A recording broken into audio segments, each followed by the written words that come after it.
నమస్తే welcome to news cafe నేను భాగ్యశ్రీ. ముందుగా వివిధ వార్తాపత్రికల్లో వచ్చిన ముఖ్యాంశాలు చూసుకుంటే ఈనాడు ఎడిషన్ చూసుకుంటే నేడే కాంగ్రెస్ మహాధర్నా రిజర్వేషన్ల సాధనకు ఢిల్లీలో సీఎం పీసీసీ అధ్యక్షుడి ఆధ్వర్యంలో ఆందోళన కార్యక్రమం. ఇక హాజరు కానున్న రాహుల్ గాంధీ, ఇండియా కూటమి పార్టీల ఎంపీలు, ఢిల్లీకి చేరుకున్న మంత్రులు, ఎమ్మెల్యేలు, ఎమ్మెల్సీలు, బీసీ సంఘాల ప్రతినిధులు. ఉత్తర కాశీలో ఉత్పాతం, దారలి గ్రామాన్ని తుడిచిపెట్టిన వరద, 4 దుర్మరణం, వరదల్లో చిక్కుకున్న 60 నుంచి 70 మంది, శిథిరాల కింద మరో 12 మంది దాకా. ప్రధాని దిగ్భ్రాంతి, సహాయక చర్యలకు ఆదేశం. ఏకపక్షం నిరాధారం, కుట్రపూరితంగా ఘోష్ కమిషన్ విచారణ ఒకవైపే చూపి విని నిలబడి నివేదిక ఇచ్చినట్లుంది. తుమ్మిడిహెట్టి దగ్గర నీటి లభ్యత లేదని కేంద్రం చెప్పింది. కాళేశ్వరం ప్రాజెక్టుకు కేబినెట్ ఆమోదం లేదన్నది పచ్చి అబద్ధం. ప్రజెంటేషన్లో మాజీ మంత్రి హరీష్ రావు వెల్లడి. సాంకేతిక కారణాలతో ప్రజాధనానికి గండి కొట్టడం సరికాదు, రైల్వే టెండర్ల తిరస్కరణపై హైకోర్టు. స్థానికత నిబంధనను 2028 నుంచి అమలు చేయండి, తెలంగాణకు సుప్రీంకోర్టు సూచన. ఇక రాష్ట్ర ప్రభుత్వం పిటిషన్లో ముగిసిన విచారణ, తీర్పు రిజర్వ్ చేసిన ధర్మాసనం. ఈవీఎంలు వద్దు, పేపర్ బ్యాలెట్ ప్రవేశపెట్టండి, కేంద్ర ఎన్నికల సంఘానికి బీఆర్ఎస్ తరపున వినతి, హాజరైన కేటీఆర్. సుంకాల బాంబు పేలుస్తూ 24 గంటల్లో భారత్పై భారీగా భారం మోపుతా, ఆ దేశం నుంచి వ్యాపార భాగస్వామి కాదు అమెరికా అధ్యక్షుడు ట్రంప్ హెచ్చరిక.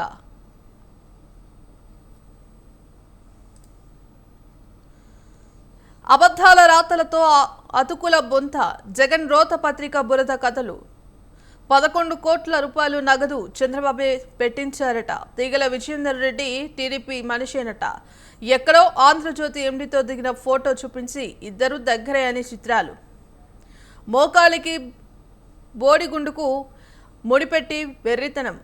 సొంత పాటుకుల చెవిలో జగన్ పూలు. చెవిరెడ్డి భాస్కర్ రెడ్డితో కలిసి శ్రీలంక వెళ్తుండగా వెంకటేష్ నాయుడు అరెస్ట్. ఇద్దరిని ఒకేసారి బెంగళూరులో పట్టుకున్న సిట్, అయినా సంబంధం లేదంటారా?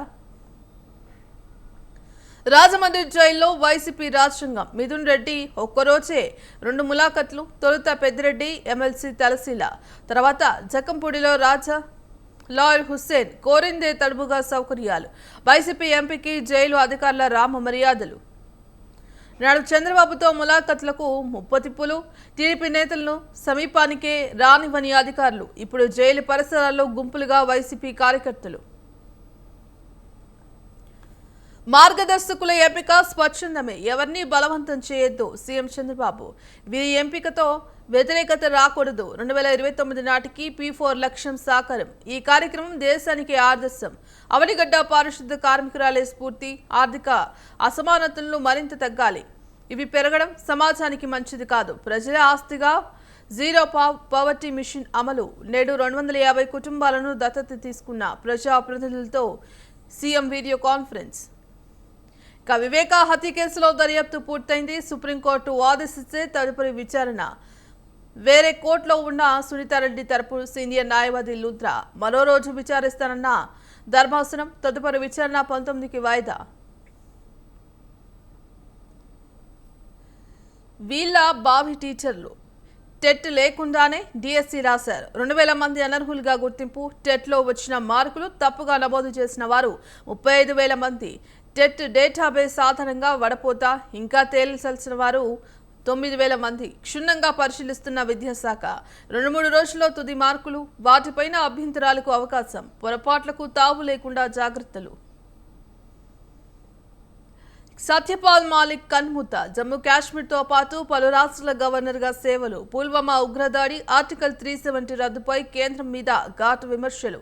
అవినీతికి పాల్పడరాదంటూ సత్యపాల్పై సిబిఐ కేసు. ఇక ఇంట్లో సోదాలు. ఈ నేపథ్యంలోనే అస్వస్థత, మృతి.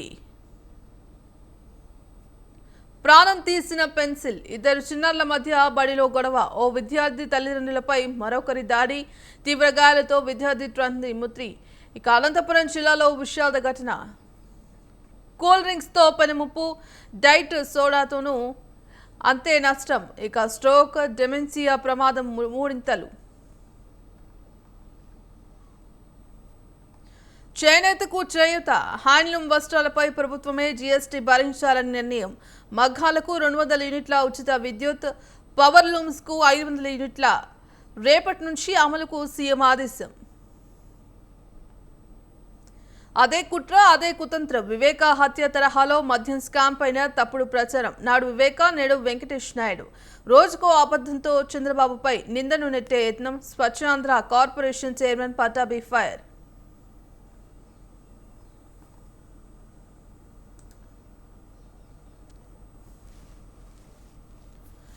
వివిధ వార్తాపత్రికల్లో వచ్చిన ముఖ్య అంశాలపై విశ్లేషణ అందించడానికి పొలిటికల్ అనలిస్ట్ శివరాం రెడ్డి గారు ఉన్నారు. శివరాం రెడ్డి గారు నమస్తే అండి.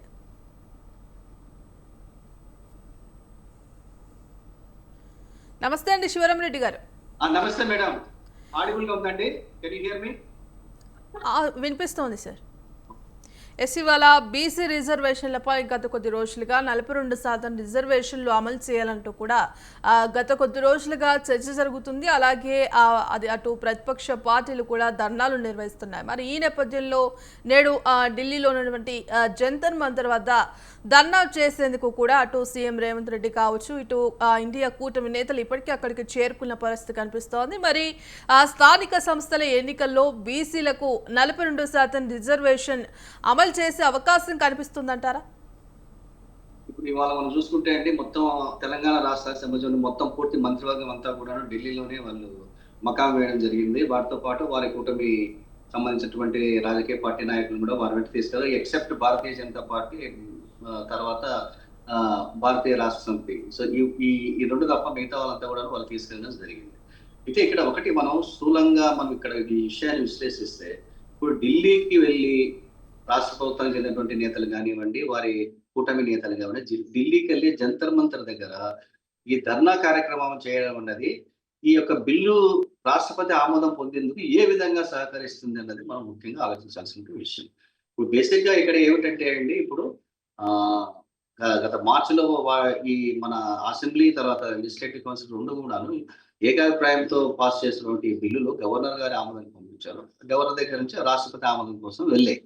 అయితే ఇక్కడ శివరాం రెడ్డి గారు, మరి అసెంబ్లీలో ఆమోదించిన తీర్మానంపై కేంద్రానికి పంపి కేంద్రం నిర్ణయం తీసుకునేలా ఒత్తిడి తెచ్చేందుకు కూడా ఇవాళ ఆ ధర్నా అయితే నిర్వహించబోతున్నారు. మరి ఇది సాధ్యమవుతుందంటారా? అంటే ఒక పొలిటికల్ స్టంట్ లాగా కనిపిస్తా ఉందండి. యాక్చువల్ గా ఈ యొక్క బిల్లు రాష్ట్రపతి ఆమోదం పొందాలంటే మీరు రాజ్యాంగ ఆమోదితమైనటువంటి చర్యల ద్వారా మీరు చేయాల్సి ఉంటుంది. కానీ ఇప్పుడు ఢిల్లీకి మొత్తం రాష్ట్ర ప్రభుత్వాలు చెందిన అందరినీ తీసుకెళ్లేసి కూటమి వాళ్ళ యొక్క నాయకులందరినీ కూడా ఢిల్లీలో ఒక ధర్నా ద్వారా ఏం చెప్పదలుచుకున్నారు అంటే, what sort of message this government wants to send over this bill అన్నది అది పూర్తి ప్రశ్నార్థకంగా మారుతుంది. ఇప్పుడు మీరు ఒకటి ఇక్కడ ఏమిటి, అసెంబ్లీ ఏకగ్రీవంగా దాన్ని పాస్ చేశారు, రాష్ట్రపతి దగ్గరికి పంపారు అనమాట ఆమోదముద్ర కోసం. బట్ యాక్చువల్గా అయితే ఇక్కడ మరి రాష్ట్రపతి ఆమోదముద్ర కోసం మనం వేచి చూడాలి. కానీ రాష్ట్రపతి గారు వితిన్ 3 months లోగా మనకు ఆమోదముద్ర వేయకపోతే, ఇటీవలనే సుప్రీంకోర్టు తమిళనాడు కేసు వచ్చినటువంటి జడ్జిమెంట్ ప్రకారం తెలంగాణ రాష్ట్ర ప్రభుత్వానికి డెఫినెట్ గా సుప్రీంకోర్టులో రిట్ పిటిషన్ వేసి రాష్ట్రపతి వితిన్ 3 months లో దానికి అసెంట్ తెలియజేయాలని చెప్పేసి ఒక మేనిఫెస్టో కోరేటటువంటి అవకాశం ఎట్లాగో ఉంది. కానీ ఇలాంటి పద్ధతులు కాకుండా కేవలము ఒక దాని ఏమంటారంటే ఒక ఆప్టిక్స్ కోసం దీన్ని చేస్తున్నట్లు అనిపిస్తుంది. బట్ ఇట్లాంటి ధర్నాల వలన ఏమైనా మనకు సమకూరుతుందంటే సమకూరేటువంటి లాభం సమకూరేటువంటి అవకాశం అయితే కనిపించడం లేదండి. డెఫినెట్ గా ఇప్పుడు ఏమిటంటే, ఇప్పుడు అందులో కొన్ని విషయాలు ముఖ్యంగా ఈ బిల్లు పాస్ చేసినప్పుడు తర్వాత దీనికి ముందు జరిగేటువంటి నేపథ్యాన్ని చూస్తే కొన్ని చిన్న చిన్న ప్రాబ్లమ్స్ అయితే ఉన్నాయండి. ఇప్పుడు యాక్చువల్ గా ఆ యొక్క సోషియో ఎకనామిక్ సర్వే కండక్ట్ చేసినప్పుడు అది మల్టిపుల్ మెంబర్స్ తో చేయాలి అని చెప్పేసి సుప్రీంకోర్టే కృష్ణమూర్తి కేసు, తర్వాత కృష్ణారావు కేసులు 2 కేసులు ఉన్నాయండి సుప్రీంకోర్టు డెలివర్ చేసినవి. వాటిలో క్లియర్ గా చెప్పారనమాట, మల్టిపుల్ సభ్యులు కలిగినటువంటి ఒక విచారణ కమిటీ ద్వారా మీరు దీన్ని సర్వే చేయాల్సి ఉంటుంది. కానీ మనకు తెలంగాణ రాష్ట్రంలో కేవలం భూసాని వెంకటేశ్వర ఒకటి ఏకసభ కమిషన్ వేసి తద్వారా వచ్చినటువంటి నివేదిక ద్వారానే మనకు రిజర్వేషన్ కావాలని చెప్పేసి ప్రభుత్వం దాని మీద వెళ్తుంది. కాబట్టి అది కొంచెము జ్యుడిషియల్ స్క్రూటినీకి సరిగా నిలబడలేదు. సో కాబట్టి ఇప్పుడు చాలా మంది ఏమంటారంటే, తమిళనాడులో 69% రిజర్వేషన్ ఉంది కదా, మరి ఎలా సాధ్యం అని చెప్పేసి. తమిళనాడు విషయానికి వస్తాయండి, వాళ్ళు రకరకాలుగా అన్ని రకాలుగా అంటే రాజ్యాంగ ఆమోదానికి సంబంధించిన అన్ని రకాలుగా ప్రయత్నాలు చేసేసి వాటిని సాటిస్ఫై చేసినారు కాబట్టి అది నైన్త్ షెడ్యూల్లో దాన్ని చేర్చడం జరిగింది. నైన్త్ షెడ్యూల్ అనేది రాజ్యాంగంలో నైన్త్ షెడ్యూల్ చేర్చినటువంటి ఈ చట్టాలకు మన కోర్టుల్లో మనం ఛాలెంజ్ చేయాలి. ఇప్పుడు అలాగే తెలంగాణ ప్రభుత్వం కూడా మరి ఈ 42% బీసీల రిజర్వేషన్ విద్య, ఉద్యోగ, తర్వాత స్థానిక సంస్థల ఎన్నికల రిజర్వేషన్ తీసుకొచ్చారు. మరి నైన్త్ షెడ్యూల్ లో పెట్టేందుకు ప్రయత్నించలేదు. సో ఆర్టికల్ 31C కింద అయితే దీన్ని పాస్ చేసి పంపించడం జరిగింది రాష్ట్రపతి ఆమోదానికి. మరి ఆర్టికల్ 31C కింద పంపించినప్పుడు మరి డెఫినెట్ గా ఈ ముఖ్యంగా మనకు గతంలో ఈ మినరల్ మిల్స్ లాంటి ఈ కాన్స్టిట్యూషన్ బేస్డ్ జడ్జిమెంట్స్ ఏమున్నదంటే అది బేసిక్ స్ట్రక్చర్ ను మారుస్తుంది. అంటే కాన్స్టిట్యూషన్ యొక్క ప్రాథమిక స్వభావాన్ని మార్చేటటువంటి ఈ చట్టాన్ని అది రాజ్యాంగబద్ధంగా లేదు కాబట్టి ఆమోదించేటటువంటి అవకాశం చాలా తక్కువగా ఉంటుంది. నేను అనుకోవడం అంటే బేసిక్ గా ఇప్పుడు తెలంగాణ రాష్ట్రం అక్కడి నుంచి ఈ బిల్లు రాష్ట్రపతి ఆమోదం పొందేందుకు ఢిల్లీలో ఇంత పెద్ద ఎత్తున ధర్నా చేయడము ఇవి చేయడం అని కూడా అది కేవలం రాజకీయ లబ్ధి కోసం తప్ప తద్వారా రాష్ట్రపతి దిగి వచ్చి దాని మీద తమ ఆమోదం ముందు వేస్తామని చెప్పలేదు. అంతేకాకుండా ఇప్పుడు కాంగ్రెస్ పార్టీ యొక్క అధినేత ఇప్పుడు రాహుల్ గాంధీ గారి మీద కూడా సుప్రీంకోర్టు నిన్న మొన్న కూడాను చాలా తీవ్రమైనటువంటి వ్యాఖ్యలు చేయడం కూడా జరిగింది. అయితే ఆ వ్యాఖ్యల పర్యవసనం ఎలా ఉన్నా సరే ఇప్పుడు యాక్చువల్ గా ఇక్కడ ఢిల్లీలో జనరల్ మంత్రి దగ్గర చేపట్టేటువంటి ధర్నా ఏదైతే ఉందో దానికి మన 42% బీసీ రిజర్వేషన్ల సాధనకు ఏ విధంగా తోడ్పడుతుందో మనమైతే చెప్పలేనటువంటి పరిస్థితి ఉందండి. ఎస్, మరి ఇప్పటికే అటు బీఆర్ఎస్ నుంచి బీఆర్ఎస్ నేతలు రేపు 8వ తారీఖున కరీంనగర్లో భారీ బహిరంగ సభ అయితే నిర్వహించబోతున్నారు. మరొకవైపు కవిత కూడా జాగృతి వైపు నుంచి ఇందిరా పార్క్ వద్ద ధర్నా చేసింది. మరోపక్క ఇటు కాంగ్రెస్ ఏమో ఇవాళ ఢిల్లీలో ధర్నా నిర్వహించబోతుంది. మరి ఏ పార్టీకి ఆ పార్టీ పూర్తిగా బీసీ రిజర్వేషన్లపై ఎట్లయినా దీన్ని సాధించాలంటూ కూడా వినిపిస్తోంది. మరోపక్క ఈ 42%లో 10% ముస్లింలకు వెళ్తుంది, బీసీలకు అన్యాయం జరుగుతున్నట్టు కూడా మరోపక్క ఇలా అనేక విమర్శలు వ్యక్తమవుతున్నాయి. మరి మొత్తానికి బీసీ రిజర్వేషన్లకి ఒక ఎండుకాడి పడే అవకాశం ఉందంటారా? బీసీ రిజర్వేషన్ చట్టరూపం దాల్చాలంటే మరి దానికి రాజ్యాంగ ప్రక్రియ అనేది చాలా ముఖ్యమైన వ్యవహారం. మరి రాజ్యాంగ ప్రక్రియ ద్వారా రాష్ట్రపతి ఆమోదం ముందు పొందితే కానీ 42% బీసీలకు రిజర్వేషన్ ఉంటుందన్నది చెప్పలేనటువంటి వ్యవహారం. మరి ఇప్పుడు రాష్ట్రపతి కేవలము దీని మెరిట్స్ మీదనే ఈ యొక్క చట్టం యొక్క మెరిట్స్ మీదనే ఆధారపడి ఆమె యొక్క ఆమోద ముద్ర వేస్తారా, లేకపోతే కన్నా వేరే కారణాల వల్ల దాన్ని తాత్సారం చేసుకుంటూ కాలయాపన చేస్తారన్నది మనం తెచ్చుకోవాల్సిన అవసరం. రెండో విషయం ఏంటంటే ఇప్పుడు రాజకీయ పార్టీలు కేవలము తమ ఉనికిని చాటుకునేందుకు, లేకపోతే తమ బొమ్మం గడుపుకునేందుకు, లేకపోతే ప్రజల్లో ఒక రకమైనటువంటి ఒక అభద్రతా భావాన్ని క్రియేట్ చేసి వారి యొక్క పొలిటికల్ డెవలప్మెంట్ కోసం వాడుకునేందుకు చాలా రకాలుగా ప్రయత్నాలు చేస్తుంటారు. అందులో ఈ ధర్నా చేయడం కానివ్వండి, భారీ బహిరంగ సభలు పెట్టడం కానీ ఇవన్నీ కూడా తరచూ జరిగేటటువంటి అంశాలు. సో ఏ రాజకీయ పార్టీ తన యొక్క వాదన వినిపించుకోవచ్చు, ప్రజల్లో మద్దతు కూడా కట్టుకోవచ్చు అని. బట్ బేసిక్ గా 42% రిజర్వేషన్లు బీసీలకు కావాలి అనుకుంటే మాత్రం రాష్ట్రపతి ఆమోద ముద్ర తప్పనిసరి. రాష్ట్రపతి ఆమోద ముద్ర వేయాలంటే రాజ్యాంగబద్ధమైనటువంటి పోరే చేయాలంటే అవసరం ఉంది. ఇట్లాంటి ధర్నా చేయడం వల్ల ఎలాంటి ఫలితం ఉండకపోవచ్చు అనేది సుస్పష్టం. ఇప్పుడు కేవలం మీరు ఇప్పుడు హైదరాబాద్ లో చేసే ధర్నానే ఢిల్లీలో చేస్తున్నారు అంతే అండి. అంతకు మించి మీకు పెద్దగా దాంట్లో డిఫరెన్స్ ఏమి కనిపించడం లేదు. సో ధర్నాలు ఎక్కడ చేసినా సరే ధర్నాల ద్వారానే చట్టాలు పాస్ అవుతాయంటే ఇక ప్రతి రాజకీయ పార్టీ కూడాను ప్రతి క్యాపిటల్ సిటీని కూడా ధర్నాల కేంద్రంగా మార్చేటువంటి అవకాశం ఉంది. కాబట్టి ధర్నాలు is not the solution. Solution is constitutional mechanism. So constitutional mechanism ద్వారానే రాష్ట్రపతి ఆమోదం పొందేందుకు ప్రయత్నించాలి. సో దానికి సంబంధించి ఇందాకే మనం చెప్పుకున్నట్టు ఇప్పుడు ఈ సుప్రీంకోర్టులో ఒక రిట్ పిటిషన్ ద్వారా రాష్ట్రపతి వారికి మ్యాండమస్ వారికి అవకాశం ఎలా ఉంది. మరి ఇలాంటి ప్రక్రియలు కాకుండా మరి ఇలాంటి ధర్నాలు ఎంచుకున్నారంటే మరి వారు కేవలం తాత్కాలిక రాజకీయ ప్రయోజనాల కోసమే ప్రభుత్వం ఈ యొక్క అంటే కాంగ్రెస్ పార్టీ ఈ యొక్క చర్య తీసుకుని మనం భావించాల్సి ఉంది. రైట్. శివరాం రెడ్డి గారి మరో అంశం చూసుకుంటే ఉత్తరాఖండ్లో నిన్నైతే కురిసిన వర్షానికి భారీగా మొత్తం కూడా బురద విలయం సమీపించింది. పూర్తిగా దాదాపు చాలా వరకు ఇల్లు కూడా కొట్టుకుపోయిన పరిస్థితి కనిపిస్తోంది. మరి ఇంత జరుగుతున్న చినుకు వర్షం పడితేనే రోడ్లన్నీ పూర్తిగా ఇవాళ రేపు పూర్తిగా జలమయం అయ్యే పూర్తిగా బురదగా మారే పరిస్థితి, అస్తవ్యస్తంగా మారే పరిస్థితి కనిపిస్తోంది. మరి ఇంత పెద్ద మొత్తంలో ఆ ఘటన జరిగినప్పటికీ ఇప్పటి వరకు ఎటువంటి చర్యలు తీసుకోకపోవడం అంటే దీని ఏ విధంగా చూడొచ్చు అంటారు? ఇవి ఈ ప్రకృతి ఈ న్యాచురల్ డిజాస్టర్స్ అన్నవి అవి ఎవరిని కంట్రోల్ చేయజాలండి. ఇవి ప్రకృతి ఒకసారి ప్రకోపించినప్పుడు జరిగేటటువంటి అనర్థాలు. అయితే దీనిని ఇప్పుడు మనకు ఉన్నటువంటి శాస్త్ర సాంకేతిక యొక్క సిస్టమ్స్ ఏవైతే ఉన్నాయో, ముందస్తుగా మనం తెలుసుకున్నటువంటి అడ్వాన్స్డ్ సిస్టమ్స్ ఏవైతే ఉన్నాయో వాటి ద్వారా మనం అంచనా కట్టి ఒక మానవ ప్రమాదాన్ని, నష్టాన్ని, జల నష్టాన్ని, ప్రాణ నష్టాన్ని, ఆస్తి నష్టాన్ని నివారించేటటువంటి అవకాశాలు ఉంటాయి. అయితే ఇప్పుడు మనకు ముఖ్యంగా ఈ ఉత్తరాఖండ్ లో చూసినటువంటి ఇప్పుడు ఉత్తరాఖండ్ లో అక్కడ ఒక ఊరు ఇక్కడ తుడిచిపెట్టుకుపోయిందని, ఒక మిలిటరీ బేస్ క్యాంప్ మొత్తం అందులో గల్లంత అయిందని చెప్పేసి మనం వార్తలు వింటున్నాము. కోర్స్ ఇది చాలా విషాదకరమైన విషయం. అయినా సరే మీకు ఉత్తరాఖండ్ లో ఇలాంటి జలప్రయాలు కొత్త కాదు.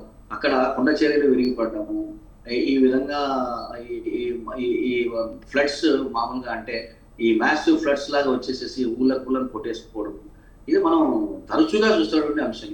అయితే ఇది అక్కడ ఆ యొక్క రాష్ట్ర ప్రభుత్వాలు లేదా కేంద్ర ప్రభుత్వం దీన్ని నివారించడానికి ఎలాంటి చర్యలు తీసుకుందంటే మాత్రము మరి పర్యావరణానికి నష్టం కలిగేసేటటువంటి కార్యక్రమాలు ఉత్తరాఖండ్లో ఎన్నో జరుగుతాయి. ముఖ్యంగా టూరిజం పేరిట లేదా ఈ డెవలప్మెంట్ పేరిట, రోడ్ల విస్తరణ పేరిట ఈ యొక్క భౌగోళికంగా ఏర్పడినటువంటి నైసర్గిక స్వరూపాన్ని మార్చేటటువంటి కార్యక్రమాలు జరుగుతూ ఉన్నాయి. ఆల్రెడీ అది prone to floods, prone to seismic conditions, prone to ఈ యొక్క ల్యాండ్ స్లైడ్స్ వీటికి ఉంది. కాబట్టి మరి ఆపకరంగా పోకుండా మనం ప్రకృతితో మనం ఇంటర్ఫియర్ అవుతున్నాం కాబట్టి డెఫినెట్లీ ఇలాంటి సంఘటనలు జరుగుతూనే ఉంటాయి. అయితే భవిష్యత్తులో అయినా సరే అర్లీ వార్నింగ్ సిస్టమ్స్ లాంటివి ఏమైనా పెట్టుకుని దాన్ని తగ్గించుకోవాల్సిన అవసరం ఎంత ఉంది. ముఖ్యంగా మనకు ఉత్తరాఖండ్ అంటే బాగా గుర్తొస్తుంది. ఇప్పుడు ఋషికేశ్, హరిద్వార్, ఈ తర్వాత కేదార్నాథ్, ఈ చార్ధామ్ యాత్ర చేసే వాళ్ళలో అధిక శాతము మన తెలుగు రాష్ట్రాలకు సంబంధించిన వాళ్ళు ఎక్కువగా ఉంటున్నారండి. అంటే మన వాళ్ళు ఎలాంటిదైనా సరే ఈ చార్ధామ్ యాత్ర చేయాలన్నది వారి యొక్క పట్టుదలతో చేస్తున్నటువంటి అంశం ఇది.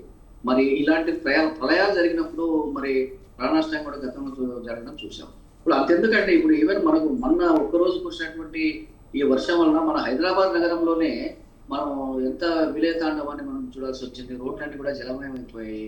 ముఖ్యంగా అమీర్పేట లాంటి ప్రాంతాలు కూడా పూర్తిగా జలమైపోయాయి. బంజారా హిల్స్ లో ఒక వాటర్ ట్యాంకర్ వచ్చేసి కుంగిపోయింది. సో ఇలాంటివన్నీ కూడా ఈ సీజన్ లో జరుగుతూ ఉంటాయి. అంటే డిజాస్టర్ మేనేజ్మెంట్ అనేది పకడ్బందీగా ఉండాలి, ముందస్తు అంచనాలు ఉండాలి, ప్రభుత్వాలు కూడా జాగ్రత్తతో వ్యవహరించాలి. ఇవన్నీ చెప్పేందుకు బాగానే ఉంటాయి. కానీ ఇప్పుడు మనకు క్షేత్రస్థాయిలో సిబ్బంది వారి యొక్క నైపుణ్యం కానివ్వండి, వారి యొక్క అవైలబిలిటీ కానివ్వండి, వారికి కావాల్సినటువంటి సాధన సంపత్తి సమకూర్చడంలో కానీ ప్రభుత్వాలు కరెక్ట్ గా చేయగలిగితే కొంత ఎంతో జన నష్టాన్ని, ప్రాణ నష్టాన్ని మనం తగ్గించవచ్చు. కానీ ప్రతిసారి యొక్క డిజాస్టర్ జరిగినప్పుడు కూడా మనం జస్ట్ నోరు వెలబెట్టడం తప్ప మనం చేస్తున్న పరిస్థితి ఏమి కనిపించడం లేదు ఈ దేశంలో. కాబట్టి ఇప్పటికైనా సరే ఈ ఉత్తరాఖండ్ ఇప్పుడు ఈ జరిగినటువంటి అంశాన్ని కేంద్ర ప్రభుత్వం కానీ ఆయా రాష్ట్ర ప్రభుత్వం కానీ చాలా సీరియస్ గా తీసుకొని భవిష్యత్తులో వచ్చేటువంటి ప్రమాదం నివారించేందుకు పకడ్బందీగా ఒక కార్యాచరణ కావాల్సిన అవసరం ఎంతైనా ఉంది. ఎస్, శివరాం రెడ్డి గారికి మరో అంశం చూసుకుంటే ఏదైతే కాళేశ్వరం నివేదికకు సంబంధించి నిన్నదైతే మాజీ మంత్రి హరీష్ రావు తెలంగాణ భవన్లో పవర్ పాయింట్ ప్రెజెంటేషన్ ఇచ్చారు. మరి కాళేశ్వరం ప్రాజెక్టు నిర్మాణం అనేది కేసీఆర్ సొంత నిర్ణయం కాదు అంటూ కూడా ఆయన స్పష్టం చేశారు. అంటే దీన్ని ఏ విధంగా చూడొచ్చు అంటారు? చూడండి, కాళేశ్వరం నివేదిక అన్నది సుప్రీంకోర్టు మాజీ జస్టిస్ పిసి ఘోష్ గారు ఇచ్చారు, వినాయక చంద్ర ఘోష్ గారు ఇచ్చారు. ఆయనకు అపారమైనటువంటి అనుభవం ఉన్నటువంటి వ్యక్తి. సరే, ఇప్పుడు ఆయన జస్టిస్ ఘోష్ కమిటీ యొక్క నివేదిక 666 పేజీలు ఎంతో చెప్తున్నారు. సో అందులో వాళ్ళు చాలా మందిని వాళ్ళు విచారణ పిలిపించేసి, ఇంక్లూడింగ్ కేసీఆర్ గారిని కూడా విచారణ పిలిపించి, హరీష్ రావు గారిని విచారణ పిలిపించి వాళ్ళ యొక్క వాంగ్మూలాలను స్టేట్మెంట్ లో రికార్డ్ చేసుకున్న తర్వాతనే ఈ యొక్క నివేదిక ఇవ్వడం అనేది జరిగింది. ఓకే, ఇప్పుడు పాలకపక్షం ఏమిటంటే ఈ మేడిగడ్డ బ్యారేజీ కుంగిన తర్వాత దాంట్లో నిర్మాణంలో లోపాలు ఉన్నాయని చెప్పేసి దాని మీద ఎంక్వైరీ కమిషన్ లాంటివి వేసి జ్యుడిషియల్ ఎంక్వైరీ కమిషన్ వేయడం జరిగింది. ఇదంతా మనకు తెలిసినటువంటి అంశం. ఇక్కడ ఈ కాళేశ్వరం నిర్మాణం అన్నది బీఆర్ఎస్ చాలా ప్రతిష్టాత్మకంగా తీసుకొని కేసీఆర్ ప్రత్యక్షంగా దాంట్లో ఇన్వాల్వ్ అయిపోయి చేసినటువంటి ప్రాజెక్ట్. సో అందులో భారీ ఎత్తున అవకతవకలు జరిగాయని, వేలాది కోట్లు పక్కదారి పడ్డాయని ఆరోపణ. సరే, ఇప్పుడు భారతీయ రాష్ట్ర సమితి అప్పుడు తాము ప్రభుత్వంలో చేపట్టిన ప్రాజెక్ట్ కాబట్టి డెఫినెట్ గా దాన్ని వాళ్ళు రెసిస్ట్ చేస్తూనే వస్తారు. ఇప్పుడు నిన్న హరీష్ రావు గారి పవర్ పాయింట్ ప్రజెంటేషన్ చూస్తే ఆయన ఏమంటారు, ఈ పీసీ గోస్ కమిషన్ నివేదిక మొత్తం ట్రాష్ అంటే ఇంత ఎక్సర్సైజ్ చేసి రకాలుగా వాగ్మూలాలు తీసుకుని తయారు చేసినటువంటి రిపోర్ట్ కూడా ట్రాష్ అంటే, ఎందుకంటే బీఆర్ఎస్ సహజంగా అలాంటి స్టాండ్ తీసుకుంటుంది. సరే, ఇప్పుడు అది ట్రాషా లేకపోతే అందులో ఏమన్నా ఫర్దర్ గా చర్యలు చేపట్టడానికి విషయాలు ఉన్నాయన్నది ఆ నివేదిక ఒకసారి మనకు అసెంబ్లీలో ప్రవేశపెట్టిన తర్వాత మరి దాని గురించి మనకు తెలియమని తెలుస్తుంది. సో ఇప్పుడు భారత బీఆర్ఎస్ పార్టీ నాయకుడు ముఖ్యంగా హరీష్ రావు గారి పవర్ పాయింట్ ప్రజెంటేషన్ మనం దాన్ని సీరియస్ గా తీసుకోవాల్సిన అవసరం. అలాగే ప్రభుత్వం లీకుల ద్వారా విడుదల చేస్తున్నటువంటి 60 పేజీల నివేదిక దాన్ని కూడా సీరియస్ గా తీసుకోవాల్సిన అవసరం ఉంది. బేసిక్ గా as it is PC goals community ఏ చెప్పింది అనే విషయాన్ని పూర్తిగా అసెంబ్లీలో టేబుల్ చేసిన తర్వాత సో దాన్ని ఏ విధంగా వస్తుంది అన్నది దాని ప్రకారం మనం చూడాల్సి ఉంటుంది. ఇప్పుడు ముఖ్యంగా భారతీయ రాష్ట్ర సమితి బీఆర్ఎస్ పార్టీ అంటే మనకి కేవలం ముగ్గురు నాయకులు మాత్రమే కనిపిస్తారు. కేసీఆర్ గారు, కేటీఆర్ గారు, హరీష్ రావు. వీళ్ళు తప్పించి మిగతా ఎవరు మీడియా ముందు రాదు. వారి యొక్క అభిప్రాయం తెలియదు. ఇప్పుడు ప్రతి విషయంలోనూ వీళ్ళే ఉంటారు. ఏ చిన్న ఆరోపణ వచ్చినా సరే హరీష్ రావు గారు, కేటీఆర్ గారు అని ఆయా సమయాల్లో తమ పార్టీ యొక్క వాదన బలంగా అనిపిస్తే నేను చేసినంత కరెక్ట్ అని చెప్తాను. ఎవరైనా సాధారణంగా ఆ విధంగానే డిపెండ్ చేసుకుంటాం. సో కాబట్టి ఇప్పుడు నేను హరీష్ రావు గారు పవర్ పాయింట్ ప్రజెంటేషన్ ఇచ్చిన మాత్రాన అది ట్రాష్ అన్నంత మాత్రాన అది ట్రాష్ అవడం కాదన్నది అది ఖచ్చితంగా వేదికల ద్వారా తెలుసుకోవాల్సినటువంటి అంశం. అందులో నిజంగా తప్పులు ఉంటే తప్పకుండా తప్పు చేసే వాళ్ళని శిక్షించాలి. ఇప్పుడు నేషనల్ డిజాస్టర్ మేనేజ్మెంట్ వాళ్ళు కానీ లేకపోతే డ్యామ్ సేఫ్టీ వాళ్ళ నివేదికలను ఆ రోజు ఉన్నటువంటి ప్రభుత్వం ఎందుకు పరిగణలోకి తీసుకోలేదు, ఇది ప్రధానమైన ప్రశ్న. తర్వాత అతుబిడిహట్టి వద్ద అక్కడ వాటర్ స్టోరేజ్ లేదు అని చెప్పేసి గతంలో ఉన్నటువంటి నివేదికలు ఏవైతే ఉన్నాయో మరి అవి ఏది అలాంటి నివేదికలు ఇచ్చాయి. సెంట్రల్ వాటర్ కమిషన్ ఎందుకు ఈ విధంగా చేస్తుంది. సో ఇవన్నీ కూడా మూల కీ ఎలిమెంట్స్ ఈ కాళేశ్వరం విషయం. అయితే రాజకీయంగా మీరు ఆరోపణ చేయాలనుకుంటే హరీష్ రావు గారు నేను చెప్పినట్లు రేవంత్ రెడ్డి గారు ఎందుకు కాళేశ్వరం మీదనే దృష్టి కేంద్రీకరిస్తున్నారంటే గోదావరి జలాలను పనకచెర్ల ద్వారా తీసుకెళ్లేందుకు దోహదపడుతున్నాడు కాబట్టి ఈయన తన గురువు చంద్రబాబు గారికి సహాయం చేస్తున్నాడు కాబట్టి ఈయన కాళేశ్వరం ప్రాజెక్టు రాకూడదనే విషయం చేస్తున్నారని చెప్పేసి ఆయన చేస్తున్నారంటే ఆరోపణ. సో ఎన్ని ఆరోపణల మధ్య సామాన్య ప్రజలు అంటే మనలాంటి వాళ్ళకు నిజం ఏమి అన్నది తెలియడం లేదు. సో మనకు నిజంగా తెలిసి యాక్చువల్గా ప్రజలకు మనకు we are the sovereign people of this country. అంటే మనమే ఈ దేశంలో ప్రతి పౌరుడు ఒక సార్వభౌమాధికారం కలిగినటువంటి ఒక వ్యక్తి. సో మనకు తెలుసుకోవటువంటి హక్కు ఉంది. సో మనకు క్లారిటీ ఎప్పుడు వస్తుందంటే కేవలం ఇది దాని నిజాలు నిగ్గు తెలిసినప్పుడు మాత్రమే వస్తుందని మనం చెప్పాలి. రైట్, థ్యాంక్ యూ అండి శివరామరెడ్డి గారికి వివిధ అంశాలపై విశ్లేషణ అందించినందుకు ధన్యవాదాలండి. ఇక ఇది ఇవాల్టి న్యూస్ కేఫ్. కీప్ వాచింగ్ స్వతంత్ర.